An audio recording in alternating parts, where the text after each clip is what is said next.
Hello everyone, I am doctor Anu working as a psychiatrist in Tulsi health care. और इस video में हम बात करेंगे ईटिंग डिसऑर्डर्स के बारे में। जैसा कि नाम सजेस्ट करता है, eating disorders are the disorders जिनके अंदर फूड के पैटर्न, फूड के ईटिंग हैबिट्स के बारे में रिस्ट्रिक्शंस या फिर उनके पैटर्न्स चेंज हो जाते हैं। तो बहुत सारे अलग अलग टाइप के ईटिंग डिसऑर्डर्स होते हैं, जिसमें तीन जो मेन टाइप के होते हैं, that is anorexia nervosa, bulimia और binge eating pattern. So firstly we will discuss about anorexia nervosa. इसके अंदर food restriction is the main thing that happens.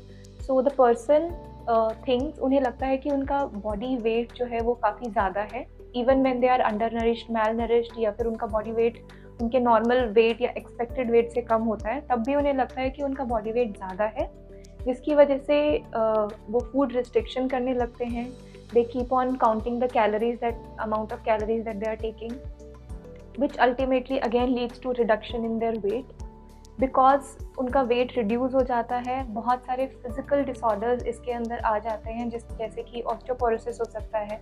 Very commonly as the weight reduces आपका muscle mass काफ़ी कम हो जाता है, जिसकी वजह से आपकी बोन डेंसिटी कम हो सकती है, ultimately leading to very frequent fractures.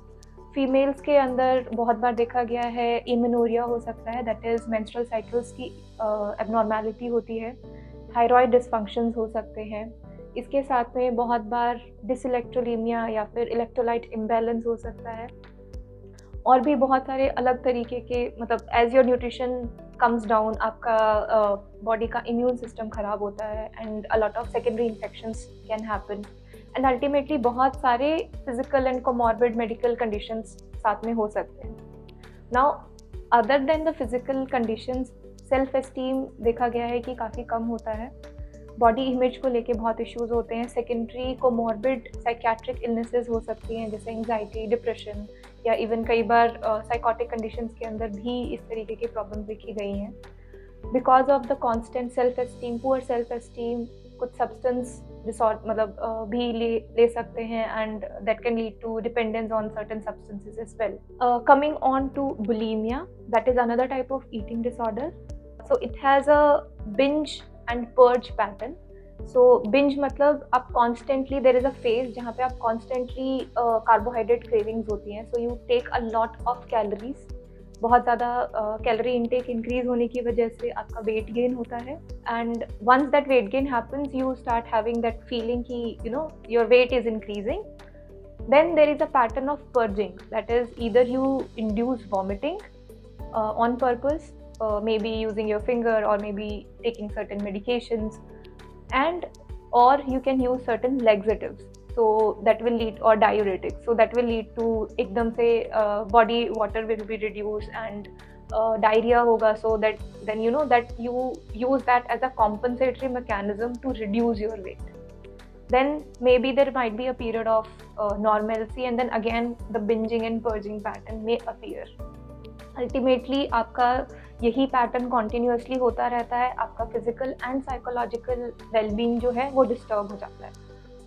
The third type that is there is the binge pattern. So binge pattern is कि आप सिर्फ बिंजिंग करते हैं, दैट इज आप constantly you keep on eating, जिसकी वजह से वेट गेन होगा। वेट गेन की वजह से a lot of metabolic side effects और मेटाबॉलिक सिंड्रोम में appear, that is hypertension, diabetes, triglyceride levels और कोलेस्ट्रॉल लेवल्स इम्पेयर हो जाते हैं, हार्ट कंडीशंस हो सकती हैं। So all these things secondary to that may happen. So all these three types are the most common ones. Then there is a restrictive intake food habit, that is जैसे anorexia के अंदर एक generalised आप food restriction करते हैं, इसके अंदर आप एक रिस्ट्रिक्टिव फूड हैबिट, जो अवॉइडेंट फूड हैबिट है, दैट इज़ कुछ सर्टेन फूड को लेके ही होगा। It's not that common. Mainly ये हम तीन तरीके के जो इलनेसेस हैं उनको डिस्कस करते हैं when it comes to eating disorders. So eating disorders can cause a lot of physical, as we discussed, a lot of physical disturbances in physical health, as well as a lot of psychological impairment may happen. Ultimately आपकी functioning को hamper करता है, आपकी social life को, occupational life को hamper करता है.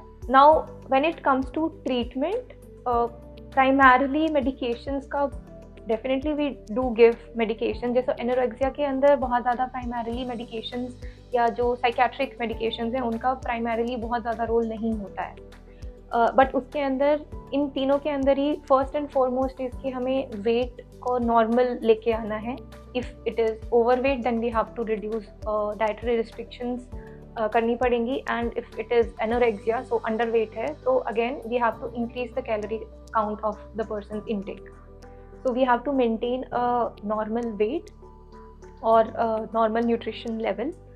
The other thing is अगर comorbid other problems are arising, जैसे dyselectrolemia हो रहा है या osteoporosis हो रहा है, amenorrhea हो रहा है, thyroid dysfunction हो रहा है या hyperprolactinemia हो रहा है, so these things they have to be managed according to whatever is happening. So medications for that may be required. So a lot of times dehydration होता है because of constant purging, so that and which ultimately leads to dyselectrolemia. So those things needs to be managed. So first and foremost that means कि medical जो problems arise हो रही हैं because of the eating pattern that we have to manage. Calorie count has to be managed, a proper nutritional level has to be maintained.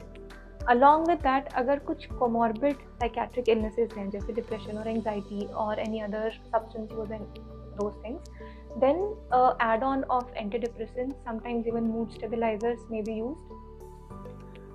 Some personality characteristics may be associated with these things. जैसे देखा गया है कि BPD patients के अंदर lot of times self image को लेके problems होती हैं, and then these eating disorders may arise in them. तो उस समय पे फिर उनको if required the medications. Otherwise the mainstay is cognitive behavioral therapies. बहुत सारे प्रोग्राम्स होते हैं जिनके अंदर इस तरीके के लोग होते हैं, people who are suffering from eating disorders, they come together and they undergo a program like जैसे AA के अंदर होता है कि 12 स्टेप प्रोग्राम है, इसी तरीके से ईटिंग डिसऑर्डर्स के लिए भी कुछ प्रोग्राम्स होते हैं जिनमें different people are there and they get treatment together. Sometimes family therapies may be required, DBT may be required. So mainly these psychotherapies are actually the mainstay of treatment when it comes to eating disorders. I hope this video helps you understand about little bit about the eating disorders and some treatment.